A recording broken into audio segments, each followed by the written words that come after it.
Welcome to the Rotary Club of Tulsa. I'm so glad everybody's here. Our song and pledge will be by Jerry Dillon. On the piano, Tom Wolfe. Visitor introductions by Joy Longmire. And our invocation will be given by past President Del Dreyer.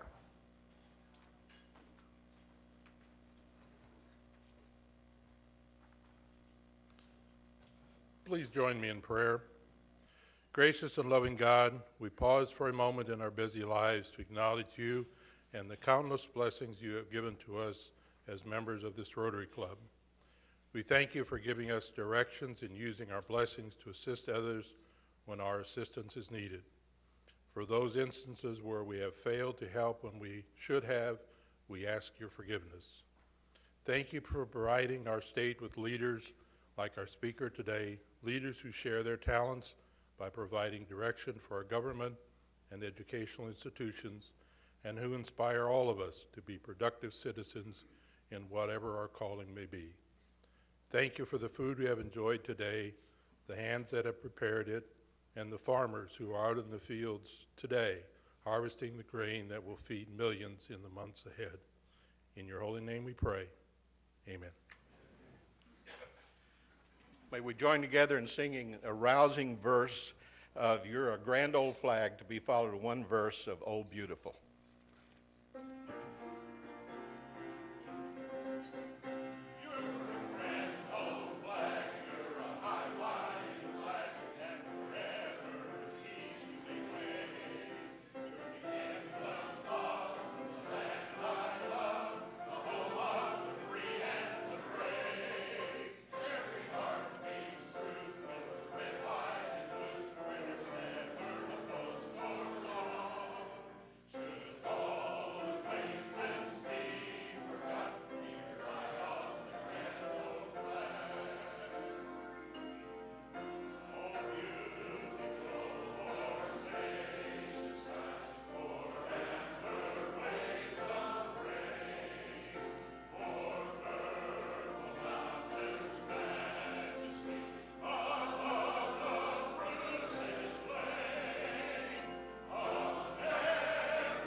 United States of America, and to the republic for which it stands, one nation under God, indivisible, with liberty and justice for all.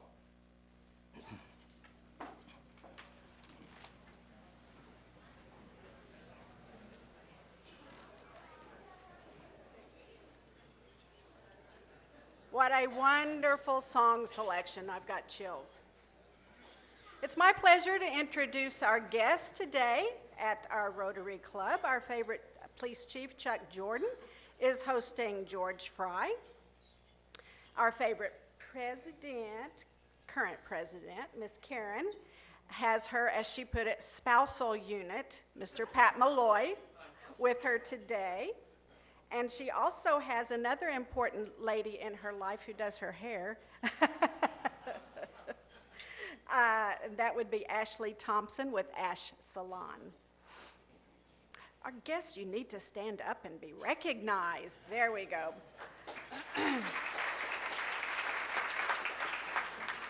And Michael Willis has two guests with him today. John Remington is with Michael, and also Dennis Simler. You probably recognize that name on envelopes you get toward the end of the year. Our Tulsa County Treasurer. Beverly Markhart's guest today is Anna Vong. And Bill Selman has his daughter Wendy with him today. Come on, Wendy, stand up. And David Callan has his tennis friend, Dave McKellips, with him, who's also with Church of the Nazarene. Don Walker's guest today is Andrew Coffey with Arvest Bank. And Kathy Taylor has her guest today, Joey Wagner Raja, and he's with her campaign. And past President Don Rubottom's guest today is David Wiggs, pastor at Boston Avenue United Methodist. And Rhonda Renz's guest today is Alicia Herrera. We are so happy you're all here visiting with us today.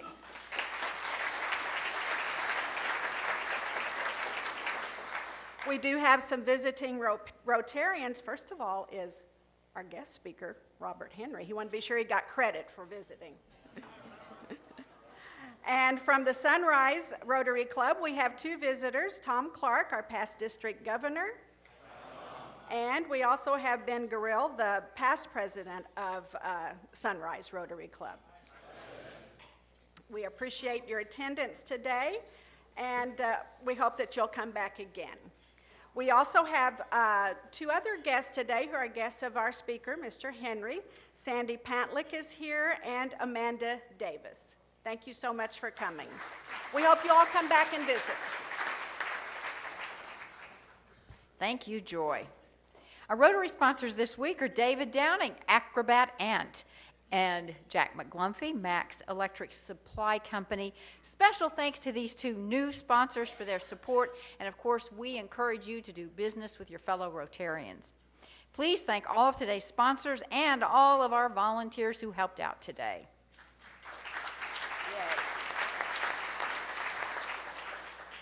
Couple of committee meetings. The Club Foundation Trustees, room 233, Long Range Planning, 232. And we want to welcome back Jane. She had shoulder surgery, and you've probably seen her. She's a bit hobbled. She's not carrying much. But Jane, we are so glad to have you back. Let's give her a round of applause.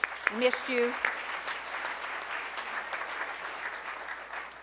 And we had a terrific evening last night at the Global Vision Awards banquet. I want to thank all of the Rotarians who were there in attendance. And it was my honor to receive this beautiful award on your behalf for all of our international projects. Isn't this beautiful? It was really a nice event. I want to thank Tina Miller for her beautiful video that all of you have seen, and they shared a portion of that last night. Everybody loved it. And also Tim Caldwell, who gave a great description of some of our international projects. So it was just really, really nice evening. And it was really great visibility for our club, too. I had a gentleman come up after the event, and he said he now understood why I was so passionate about Rotary, and yes, he really would like to join. He couldn't come today, so he'll be here in 2 weeks. But that was really nice to have something like that happen after an event. And now, if you would please, President Del Dreyer, he is here. He's leading the charge for nominees for our next slate of officers. So, Del, if you join me back up here as you introduce the 2013-14 nominating committee. Thank you, President Karen. Well, we're nearing the last quarter of this calendar year, and according to our bylaws, our nominating committee needs to get to work so that we've officers come in place for the year, which will begin July 1. So to start today, I would like to introduce the rest of the nominating committee to you, and if you would please stand and remain standing till all are introduced, I would appreciate it. Bob McKenzie, past president. Past President Phil Lakin. Past President Tom Klenda. Tom, stand, there we go. Our current president, Karen Keith. Rhonda Renz, our president-elect. John Raines, Tina Miller, and John Howland, who are directors at large. Folks, this is your nominating committee who will go to work here in the next couple of weeks, and the positions, the positions we will need to fill is president nominee, our secretary-treasurer nominee, who will be our budget chair next year, and then treasurer the following year, our sergeant-at-arms, and one director at large, and finally a trustee who will take office July 1st. Well, the reason I mention those spots to you and introduce the committee is that we would like all of your help in submitting names to us of qualified club members that you think would be willing to serve and who would make good leaders for this outstanding club. So please send their name to us by email, telephone call, or contact the office and just let us know who those folks would be so that we can consider them when we have our meeting. Thank you very much.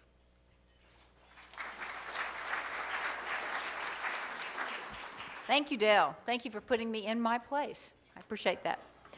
Now, we have one new member to present today. Tom Byers is here for Luann Bullinger, so please introduce our newest member, Nicole Ganchar. And by the way, our new member orientation was conducted by Ed Hicks.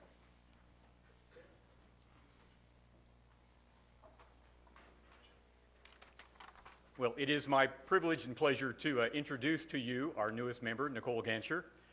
Nicole has been in Tulsa only a brief time, having moved to Tulsa in May to join the Tulsa Ballet as their Director of Development. In fact, she was looking for houses the week of the Moore tornado, and she still moved here, so one brave woman. Nicole moved here from Pittsburgh, where she was in the development office for the Pittsburgh Ballet for a total of 4 years. Prior to that time, she worked at the Milwaukee Ballet, the Richmond Ballet, and won an international grant to serve as a dramaturg at the Atlanta Ballet's production of The Great Gatsby. Now, if you knew that a dramaturg was a specialist in the art, craft, or techniques of dramatic expression, you're smarter than me, or more cultured, one of the two. Nicole also spent 10 years as the editor of the Post-Standard, which is a news publication serving central New York. She is also a seasoned fundraising professional, having spent almost 30 years working on political campaigns and on a number of nonprofit boards around the country. Her government experience includes time as a staff member in the U.S. Congress and also as a lobbyist. Now, that's all great stuff, Nicole, but let's get to the fun stuff. She is from Boston and obviously is a Boston Red Sox fan. But she also has equal passion for the Green Bay Packers. There is nothing about the Patriots. I don't know. She'll have to explain that to you. We have one thing in common. While neither of us have children, we each have a brother who has 6 of them. So I think that kind of took a little of the pressure off from Grandma and Grandpa, right? Yeah. Nicole is also a member of the Northwest Oklahoma Malt Whiskey Society.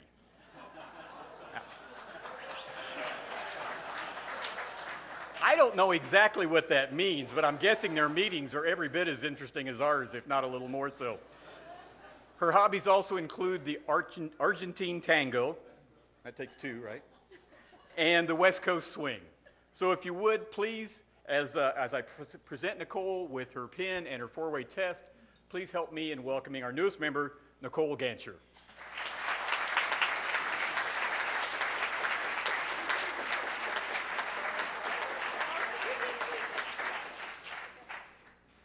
Welcome, Nicole. And Nicole, at the end of the meeting, if you would make your way sort of towards the badge box, and Tom, you can help her, say hello to Nicole as you leave today. We are so excited to have you in the club, and that's quite a resume.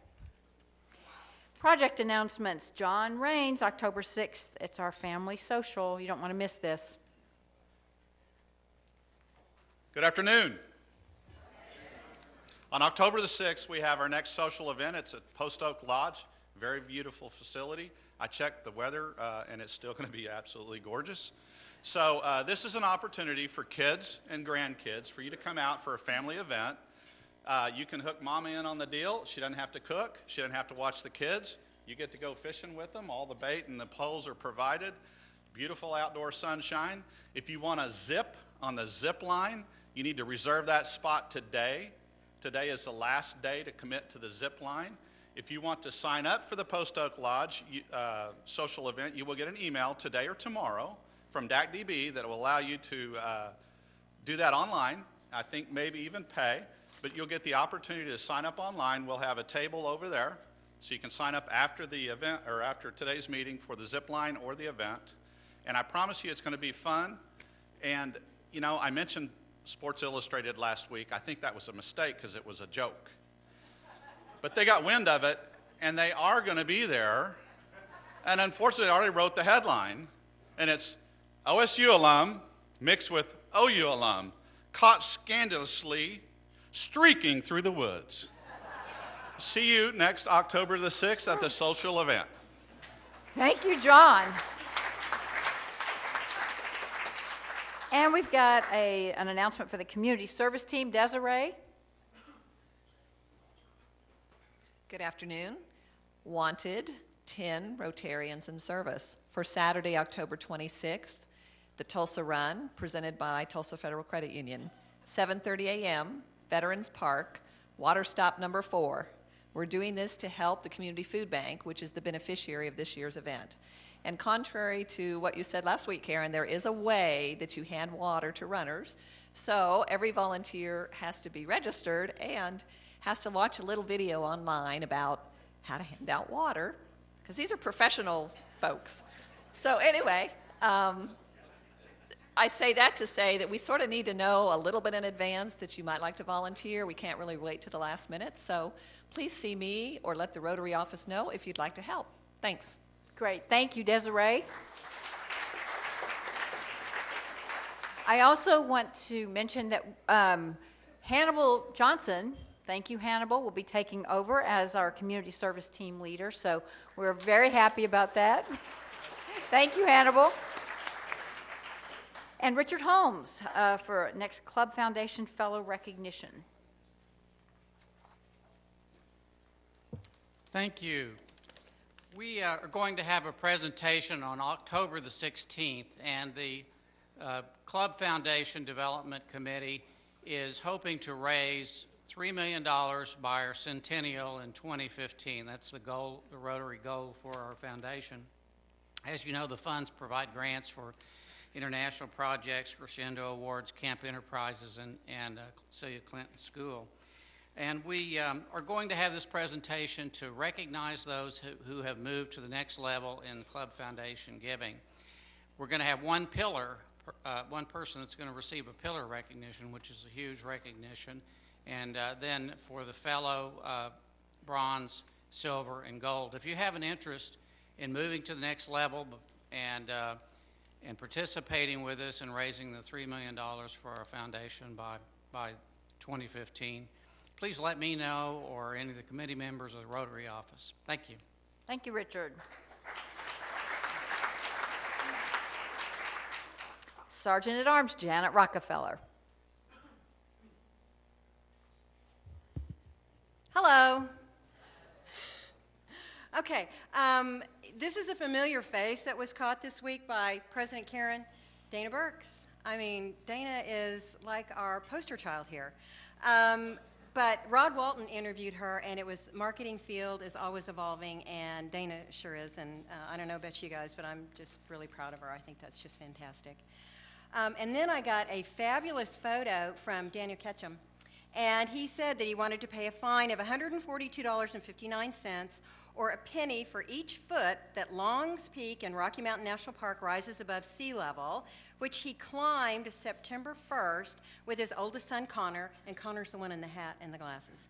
And he said that they started the climb at 3 a.m. and they reached the summit at 9 a.m. Congratulations. I mean, that's really terrific. And then Jack Wesenberg was in the newspaper going to the World War II memorial in Washington, D.C., and what an incredible honor. And I thank you for your service, Jack. You don't have to pay anything. Okay, and then I had somebody tell on Trip.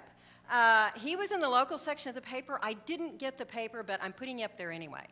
And your photo was in front of the courthouse. I don't know what that was for, but I'm sure I can find out.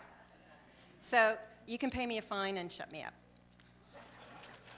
Okay, Kathy Taylor. She has a birthday on Sunday, I think, so I hope you take some time out and actually celebrate your birthday. So happy birthday, Kathy. Stephanie, are you here? Because there you are. Okay, I caught you in the business and legal news.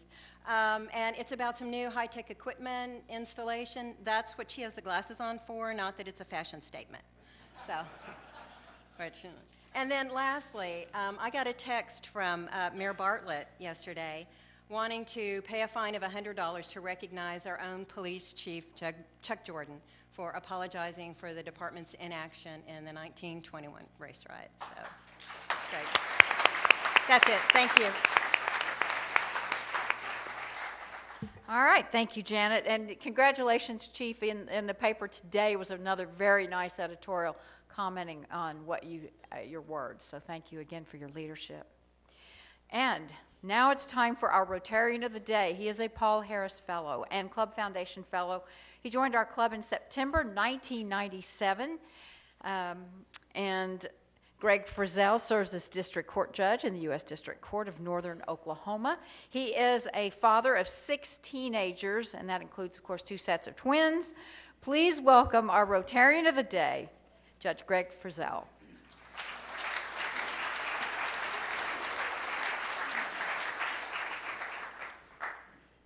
In his previous life as a federal appellate judge, our speaker today had occasion to review a number of my decisions.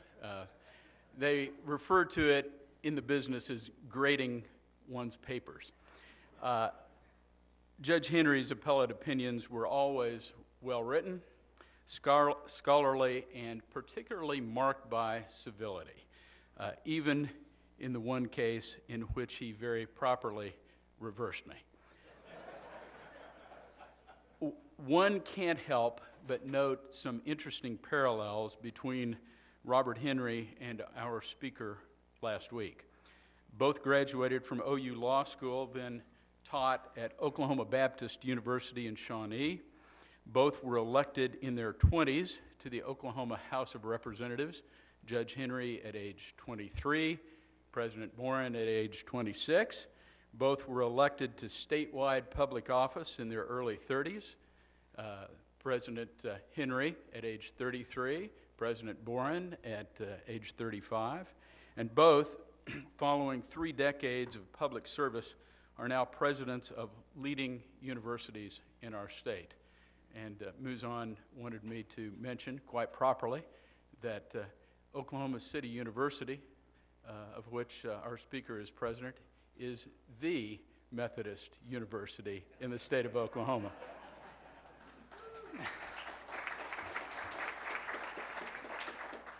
Both are dedicated teachers who fully understand the importance of and are fully committed to the education of upcoming generations of Oklahomans. By any standard, Robert Henry is an exceptional Oklahoman, an accomplished scholar, teacher, and leader. And you can review his many accomplishments in the bios on your table. But what that bio does not tell you is that he is a Renaissance man. Over and over, that word comes up in speaking to friends and former law clerks. Robert Henry has an extraordinary depth and breadth of knowledge. He is well-rounded, and he loves music, food, people, and art. He served as the lead narrator and author of the OETA Arts and Culture series, The People's Art and The People's Gallery, both of which won awards from the National Education Telecommunications Association. And perhaps most revealing of all to me, the people with whom he spent a great deal of time as a federal appellate judge, his former law clerks, all absolutely love him. Please welcome our speaker today, Robert Henry.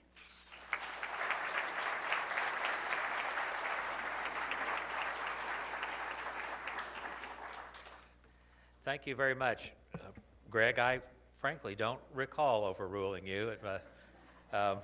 What I do recall seriously is that your work is excellent and superb, and you're a remarkable judge, and you have the most remarkable wife and children, which is wonderful. It struck me as Greg was talking that a difficulty that I frequently had when I worked for the Department of State from time to time. I was an expert that they hired to go around the world and talk about the American judiciary. They hired me for no pay. Judges can't accept any remuneration when they do that.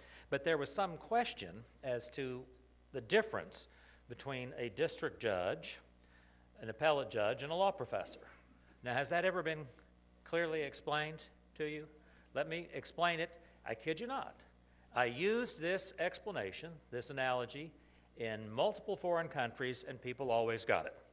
So it turns out there are three gentlemen. You don't have to be a man to be a judge, of course, but these three happen to be. And one was a law professor, one was an appellate judge, and one was a trial judge, like Judge Frizzell.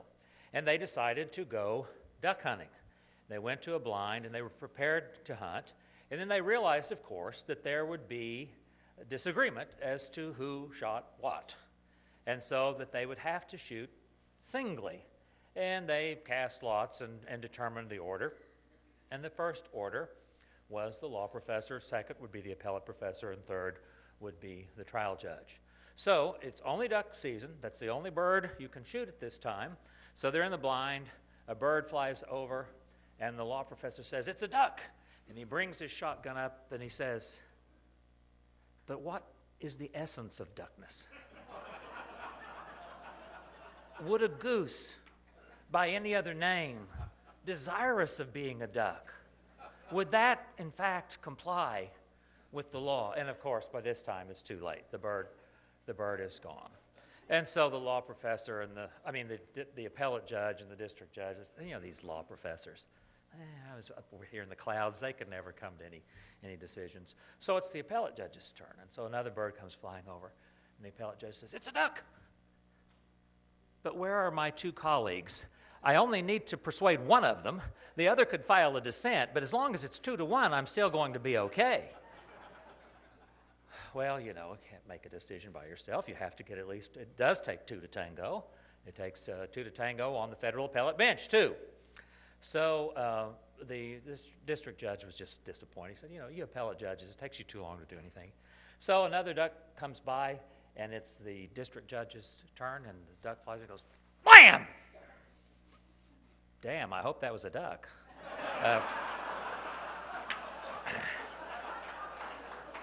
So that's the difference.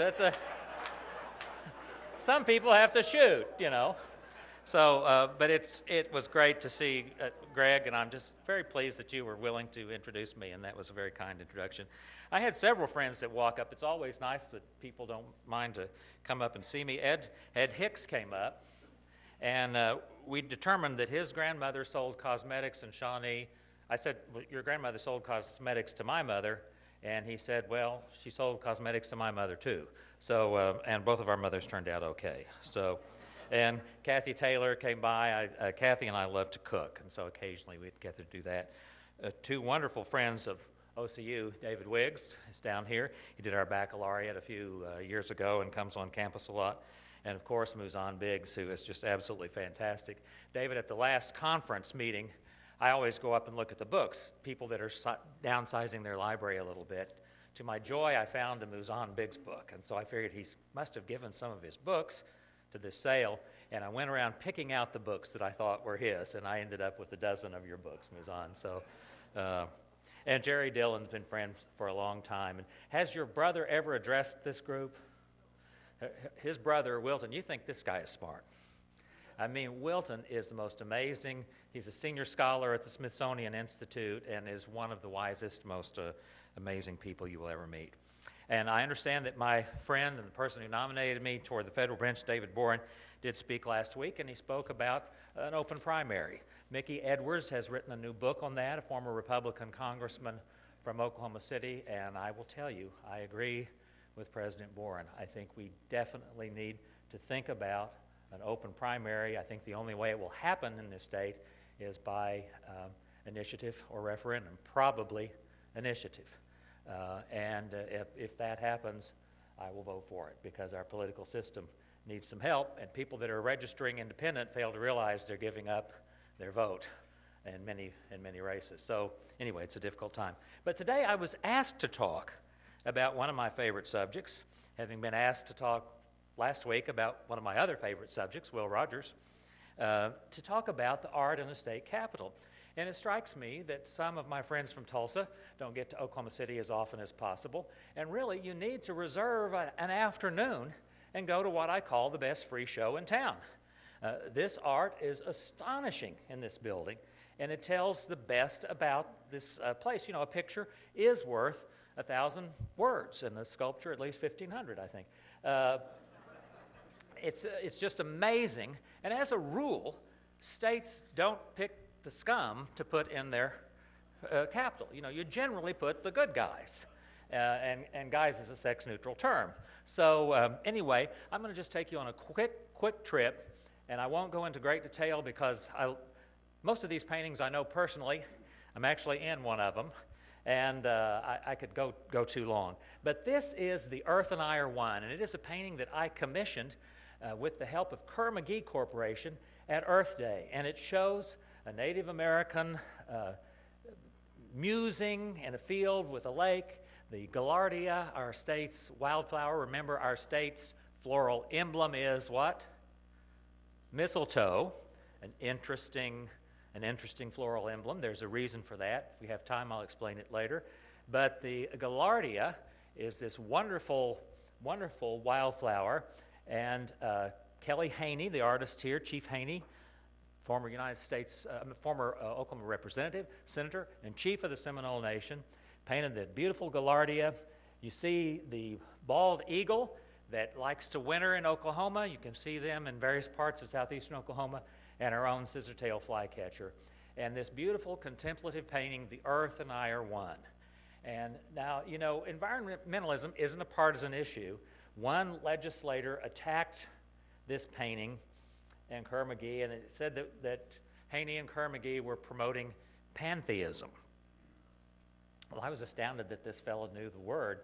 But they asked, he was one of the legislators who had a gun. We later had to take a gun away from him. You're not supposed to carry guns in the legislature, especially if you don't know how to use them. And Kelly Haney at the press conference, someone said, well, what about this pantheism? Kelly said, well, my dad was a Methodist minister. I've been a Methodist minister. I'm not sure what he thinks this painting is about, but if he thinks it's pantheistic, he may have some problems that he needs some help with. So anyway, it's a beautiful painting, and I really like it. The next painting, I have a friend who told me once that what Oklahoma loses in mountains, it gains in sunsets. And this you will recall. Does anybody remember what this is? This is our postage stamp, our centennial postage stamp, done by the great artist Mike Larson. And it's a beautiful river sunset scene, and I think that pretty much says it all. Now, the Oklahoma Capitol was designed by a guy named Andrew Solomon Layton. And you prospective parents, I think if you want your kids to turn out in certain ways, you ought to consider the name that you give them. And if you give somebody a name like Solomon, it's a responsibility. And Solomon Layton did some great stuff. He sort of pioneered this neoclassical architecture and also the so-called Cherokee Gothic that you see some at the University of Oklahoma. This is Oklahoma City University's new law building downtown. It was the first Oklahoma high school, and Solomon Layton designed that building. That's 6th and Hudson. And you see the Skirvin Hotel and Evans Hall at OU and some other buildings. Just a remarkable artist. And at the time the Capitol was built, it was the largest limestone facade concrete building in the world. And what a shame it is that the legislature's having trouble fixing the thing.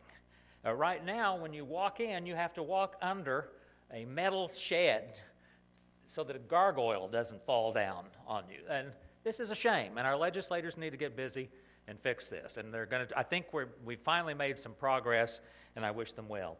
On the first floor of the Capitol is, of course, our state seal, and it is 45 little stars and one big star because we're the 46th star, and it has the emblems of the five tribes. I rarely get to use a lightsaber. The emblems of the 5 tribes. In the center is Columbia, you know, the sort of matronly woman that's around a lot in these neoclassical things, and the farmer and the Indian befriending, and our motto, Labor Omnia Vincit, labor conquers all. That's because the labor unions were very big and powerful in the early, the Twin Territories. and they got that in as our state motto. So it's kind of a double meaning: labor meaning organized labor, and labor meaning work. So if you turn to the next slide, this is one of my favorite. This is a sculpture of our angel Kate Barnard. She was the only woman allowed to speak to the CONCON, the Oklahoma Constitutional Convention. And that convention had to decide whether women would be given the right to vote or not. It decided for racist reasons not to allow women to vote, because women, it was thought that black women would vote inordinately, and that would not be a good thing. With two exceptions. One, women couldn't run for any office at all, except for the Commissioner of Charities and Corrections. And two, women could vote in school board elections. Now, our framers were sexist, but they weren't totally stupid. They completely understood if you don't let the women vote in school board elections, nothing's going to get done properly. So even though they were sexist, they weren't totally stupid. They did at least allow women to vote in school board elections, which are perhaps the most important of all, because the hand that rocks the cradle makes a decision. Now, our angel Kate was the woman who was allowed to run for Commissioner of Charities and Corrections. She was a minuscule, 95-pound Catholic. Oklahoma was pretty anti-Catholic at that time. But she was such a dynamo. She was the speaker for children and orphans and women, and was elected and got more votes than anybody else in that election, and had a stormy tenure because Governor Haskell and Alfalfa Bill Murray, how we ever survived him, I'll never know, but they did everything they could to defund her department. She did have major luck in getting us to understand that you can't ship your prisoners out of the state if you have any desire to reform them at all. And so she began really the modern correctional system. We'll turn to the next slide. And this is by Wilson Hurley. Now, Wilson Hurley's dad was Patrick Hurley of the Ambassador Hotel fame here. If you stay in the Ambassador, and I did last Wednesday night, thank you, there's a little library area there, and you can go see General Hurley. What an astonishing guy. There's a remarkable photo of him with Chairman Mao. He had sort of been everywhere and done everything, and he wanted his svelte, tall, elegant-looking son, Wilson, to succeed him in the military. And Wilson tried that. It didn't go so well. He did like to fly airplanes. He did some other things, but he was an artist. And when you can paint like this, you ought to let him alone and let him be an artist. Now, some of you may know the Cowboy Museum, the triptychs there. Well, those are painted by Wilson Hurley, those three magnificent triptychs. And how you can paint like this for something that's going to be 20 feet tall and seen, how you can keep that perspective, I don't know. But I think his perspective as an aviator must have had something to do with that, because his perspective is amazing. This, we were able to get him to do sort of 4 quadrants of Oklahoma. The first one was spring morning along the Muddy Boggy in southeast Oklahoma. That's the wettest part of our state. This is northeast Oklahoma, northeast of Tahlequah. You see that red oak and the mixed hardwood forests there. Then again, in the northwest, remember I had said, can we go back to the Roman nose? Let's see, okay, go ahead where you were. Okay, so this is a southwest, this is southwest, a storm passing northwest of Anadarko, and it was so violent here that Wilson had to pull up his canvas and his paints and leave. He stayed to the last minute. And then last, I think, is, yes, sunset at Roman Nose State Park. Again, those remarkable sunsets. Now, western Oklahoma is the lowest, is really the only part of Oklahoma that's truly western in a geographic sense. And so it is defined by aridity, the lack of water. The American West, the key characteristic of the West is lack of water, aridity.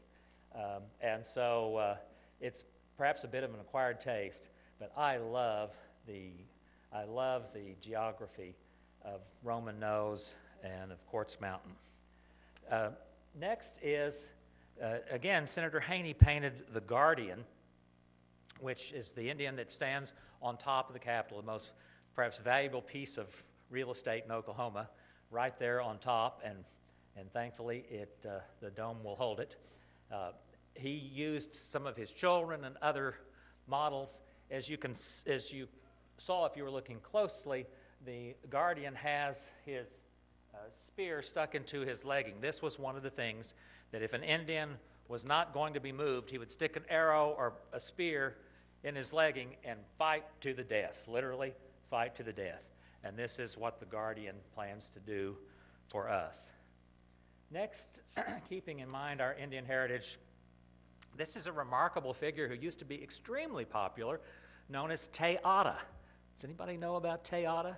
She was a Chickasaw storyteller and the great aunt of Congressman Tom Cole, one of our very brightest and most brilliant congressmen in the United States. Congressman Cole has a PhD in English history, by the way. He's a brilliant guy. If you look on OETA, he and T.W. Shannon and Judge Arlene Johnson and I did a session on the Constitution Week, and you might enjoy looking at that. Te'ata was a great friend of Eleanor Roosevelt. She told wonderful stories. Oklahoma City University recently paired with the Chickasaw Nation and took her story and performed it at the Smithsonian Institute. She was a great storyteller. This is painted by one of the early women artists in Oklahoma, Nellie Shepard. The Shepard sisters were the first prominent women artists in Oklahoma. This is another painting that I helped with. This is John Hope Franklin by Ray Kinsler. Ray Kinsler's painted 8 American presidents, and this portrait portrays him sort of nattily dressed. He was the first African American to be chairman of history at Duke University, also at Chicago. He lived well into his 90s. As you know, his family was from here in Tulsa. He was just a remarkable figure. The evening before he was to receive the Presidential Medal by President Clinton, he went to the Cosmos Club there in Washington, where he is a prominent member. His picture hangs on the wall near that of Sandra Day O'Connor. And he was dressed like this, going into the restaurant, and a woman came up to him and said, "Here's my coat, would you please hang it up in the coat room?" And he said, "Madam, if you will look, you will see a series of people dressed alike in uniforms, and they are the people who take charge of coats. I'm a member here, why don't you do that?" And it was just kind of sad that the day before he's to be honored that stereotypical approach came. But he laughed about it, and the last time I saw him, we were having dinner together, and I said, "Dr. Franklin, I happen to have acquired a first edition of your book, From Slavery to Freedom." He said, "Oh, you did?" He said, "Those are kind of hard to find." And I said, "Well, it was a little hard." And I said, "Would you sign it for me?" And he said, "Sure." And he said, "By the way, what'd you have to pay for this?"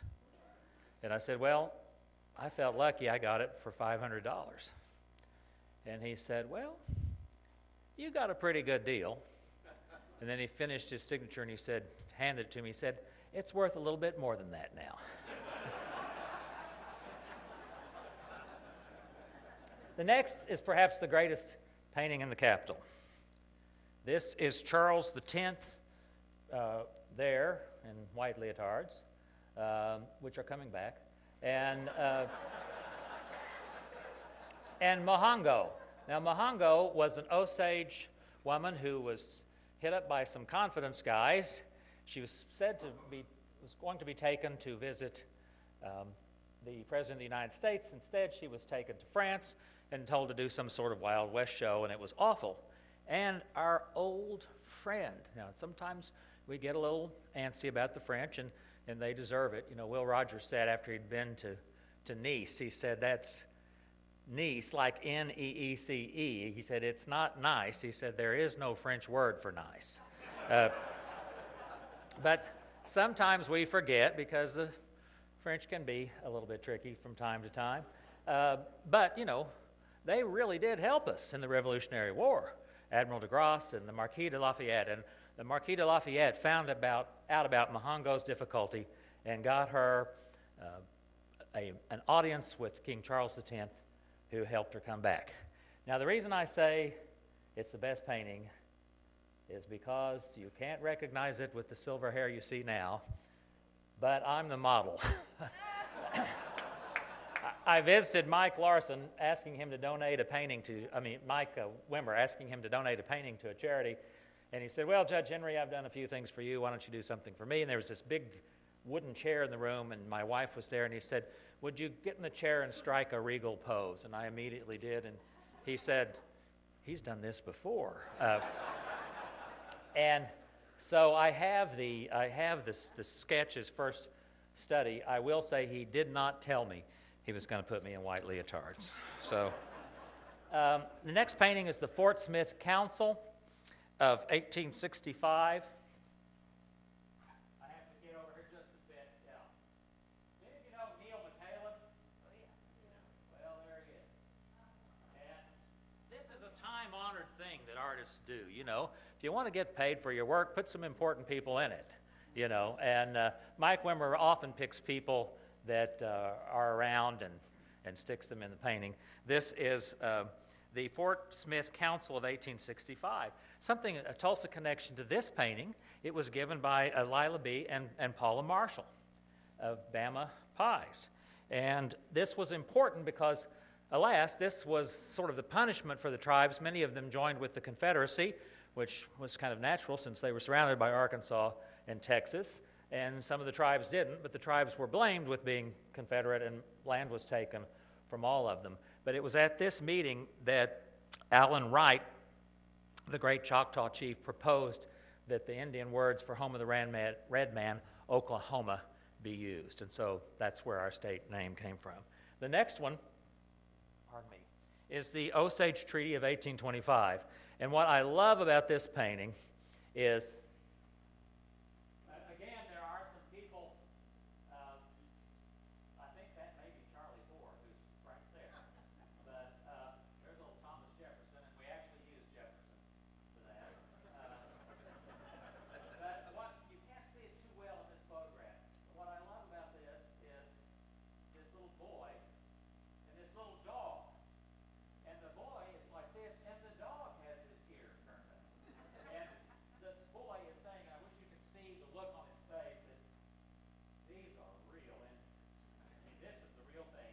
And this is the great Osage chief, Claremont.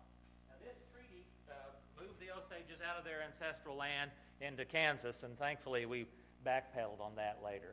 But again, it's just a great painting by Mike Wimmer. Now, we talked about Wilson Hurley a moment ago.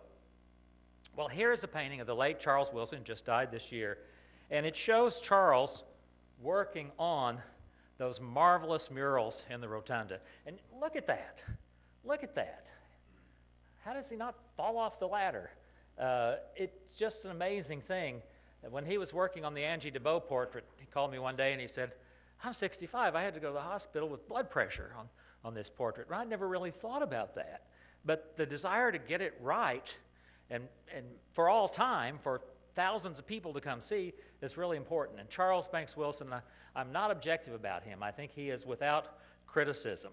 Now, he told me, this is Coronado right there, and he told me that, like most artists, he likes to paint from life, and that he was trying to find a good Coronado figure, and he actually went, Judge Frizzell, to an immigration checkpoint. And he found someone that probably shouldn't be here. And you can make a great case that Coronado shouldn't have been here either. And so that's where Coronado came from. So let's move on. And you see, this is the Sanctum Sanctorum, the Holy of Holies. I mean, it just doesn't get any better than this. Our great dome, you know, the Greeks thought that sort of domes spoke of the music of the spheres, and it's just absolutely fantastic. And we have the four great murals. This is the Discovery, and you see Coronado there. These are Wichita Indians. There are not any purebloods left, but Wilson found the most purebloods he could find and sketched them. Oh, I'm getting my time signal.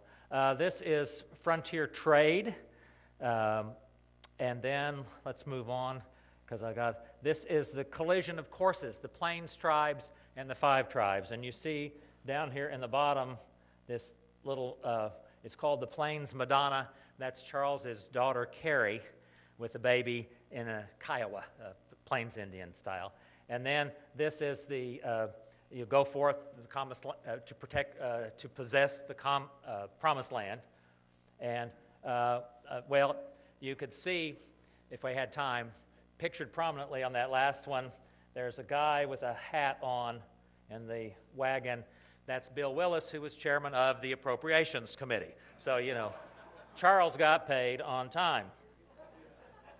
Other artists ought to learn this. Okay, quickly, because we are going out of time, Woody Guthrie, this land is your land, this land is my land, over 6,000 songs. Charles Banks Wilson's last major portrait. Next is, I'm going around the Capitol. This is Alice Mary Robertson, the granddaughter of Reverend William Wooster, longtime supporter of Indians. Alice Mary was the first woman elected to Congress from Oklahoma in the 2nd District. She was elected in the Harding landslide of 1920 on the campaign, I am a woman, I'm a Christian, I'm a Republican. That's all you needed in 1920. Okay, Sequoyah, only in the myth of Cadmus, is there a story of a single person bringing a written language to his people. Sequoyah knew about the white man's talking leaves. He was illiterate. He could not write any language. He determined there were 88 and only 88 sounds in Cherokee, and came up with a syllabary that within months Cherokees were reading the Bible, their newspapers, and so forth. He is drawing. I asked Charles, what's he drawing? He said he's drawing his name. So he's drawing his name in the dirt. Next to that is one of my 2 favorite Oklahomans, whose aunt happened to be Methodist, Will Rogers and Angie DeBow. This is Angie DeBow, the person who spoke truth to power with her baker's dozen of books. I don't have time to talk much about her, but I wish I could. Carl Albert, the little giant from Little Dixie, and you can see this is his little class. There he is. We've heard of the coal miner's daughter. He's the coal miner's son. His father died of black lung disease.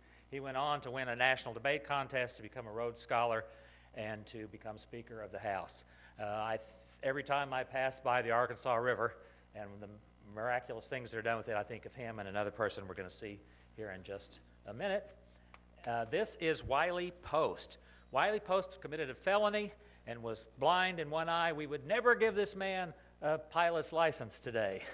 But fortunately we did back then, the first man to navigate the globe by himself, the inventor of the spacesuit, the charter of the jet stream, an absolutely remarkable aviator and close friend of Will Rogers.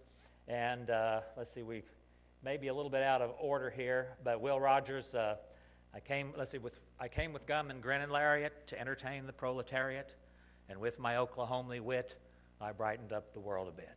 That was how he was described by Ogden Nash before he died. Ogden Nash wrote these epitaphs. Will wrote his own, which was a little bit different. But Rogers said, I'm a member of no organized party, I'm a Democrat. He said, prohibition is better than no whiskey at all. And that Oklahomans would vote dry as long as they could stagger to the polls.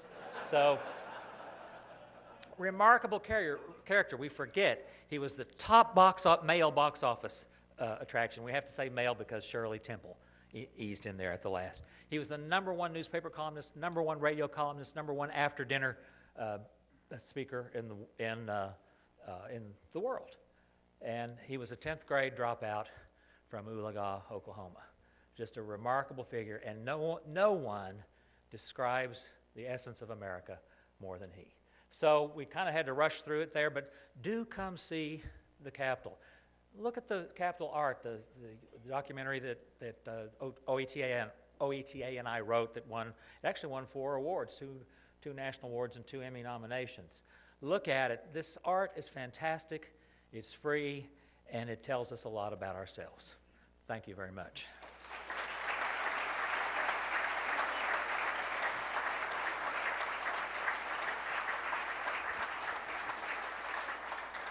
I know some of you may need to slip out, and if so, okay, but does anybody want to ask some questions? I do want to know about mistletoe before we let you go.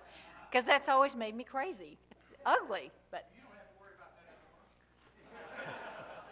Well, you know, there are two famous stories about mistletoe. One in the Baldar, the Norwegian story, that mistletoe serves a tragic purpose because it is used to kill the beautiful Baldar. It was the only plant that his mother did not get to promise not to hurt him. But in Oklahoma, it's actually a beautiful story because at the time they were deciding what would be our state floral emblem, it was a time of intense poverty. Boxes were coming back with dead Oklahomans in them from World War I, and the only thing poor people could find that had any color at all was mistletoe. And so mistletoe was used to decorate the graves of Oklahomans who could afford nothing else. And in gratitude for that humble, it's like a sapaphrodite or something, it produces chlorophyll, so it's not completely nasty. In gratitude for that wonderful service, it became our state floral emblem. I appreciate it more. So Anybody else have some questions? I do want to just say, if you're in Oklahoma City, December 5 through 14, we have 3 amazing things at OCU. Our Home for the Holidays, the American Spirit Dance Company, one of the top 10 dance companies in the country. It's a Wonderful Life we're presenting in theater, and in my mind, the most beautiful music you will ever hear. December 6 and 7, our Christmas Vespers at the Wanda L. Bass School. It will be in the Bishop Angie Smith Chapel. If I could pick the time I would die, I would pick the penultimate number of this concert and have them wheel me in. So thank you very much.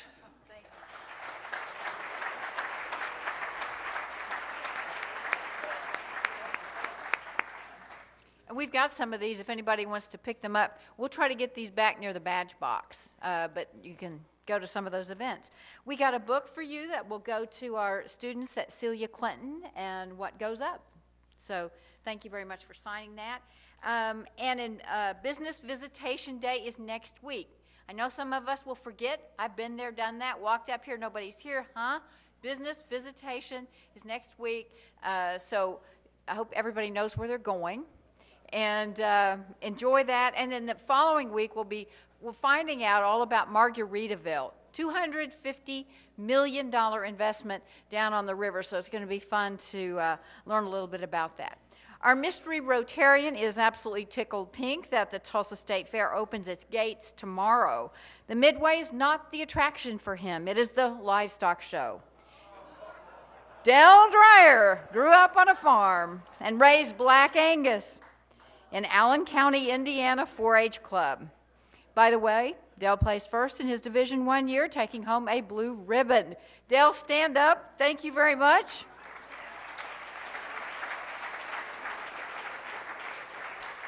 And thank you, Jan, for helping find that photo. Really appreciate that. And with that, we will close this meeting. Again, thank you, Judge Henry. So thankful to have you. We will have you back. Thank you.